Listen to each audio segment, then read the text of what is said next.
24-ാം party കോൺഗ്രസിന്റെ ഭാഗമായി 6 മുതൽ 9 വരെ കൊല്ലത്ത് നടക്കുന്ന സംസ്ഥാന സമ്മേളന നഗരിയിൽ ഉയർത്തുവാനുള്ള പതാകയ്ക്ക് ജില്ലയിൽ ആവേശകരമായ സ്വീകരണം നൽകി.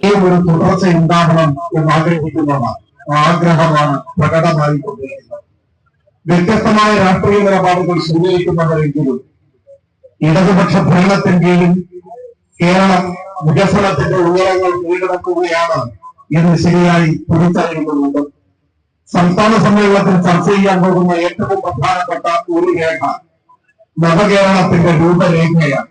എന്ന് വെച്ചാൽ നവകേരളം എന്ന ആശയം ഉയർത്തിക്കൊണ്ട് കഴിഞ്ഞ 8-9 വർഷക്കാലമായി കേരളത്തിന്റെ മുഖച്ഛായ മാറ്റുന്ന വൻകിട പദ്ധതികളോടൊപ്പം CPIM 24-ാം പാർട്ടി കോൺഗ്രസിന്റെ ഭാഗമായി 6 മുതൽ 9 വരെ കൊല്ലത്ത് നടക്കുന്ന സംസ്ഥാന സമ്മേളന നഗരിയിൽ ഉയർത്താനുള്ള പതാകയ്ക്ക് ജില്ലയിൽ ആവേശകരമായ സ്വീകരണം.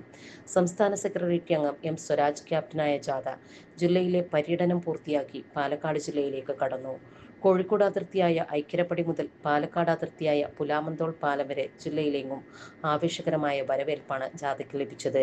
സംസ്ഥാന കമ്മിറ്റി അംഗം വത്സൻ പനോളി മാനേജറായ പതാക ജാഥയിൽ കണ്ണൂർ ജില്ലാ കമ്മിറ്റി അംഗം K. അനുശ്രീ സ്ഥിരാംഗവുമാണ്. രാവിലെ കോഴിക്കോട് ജില്ലാ അതിർത്തിയായ ഐക്യരപ്പടിയിൽ ജില്ലാ സെക്രട്ടറി VP അനിൽ, സംസ്ഥാന കമ്മിറ്റി അംഗം VP സാനു എന്നിവർ ചേർന്ന് ജാഥയെ സ്വീകരിച്ചു. മലപ്പുറം കുന്നുമലിൽ സംസ്ഥാന കമ്മിറ്റി അംഗം EN മോഹൻദാസ്, ജില്ലാ കമ്മിറ്റി അംഗങ്ങളായ KP അനിൽ, K. മജ്നു എന്നിവർ ജാഥയെ സ്വീകരിച്ചു. ഏരിയ സെക്രട്ടറി KU ഇക്ബാൽ സ്വാഗതവും പറഞ്ഞു. നമ്മുടെ സംതൃപ്തിയേക്കാൾ വിലപ്പെട്ടതാണ് നമുക്ക് വേണ്ടപ്പെട്ടവരുടെ സന്തോഷം. പരിശുദ്ധമായവ ഹൃദയപൂർവ്വം സമ്മാനിക്കുമ്പോൾ നമ്മുടെ സന്തോഷവും ഇരട്ടിയാകും.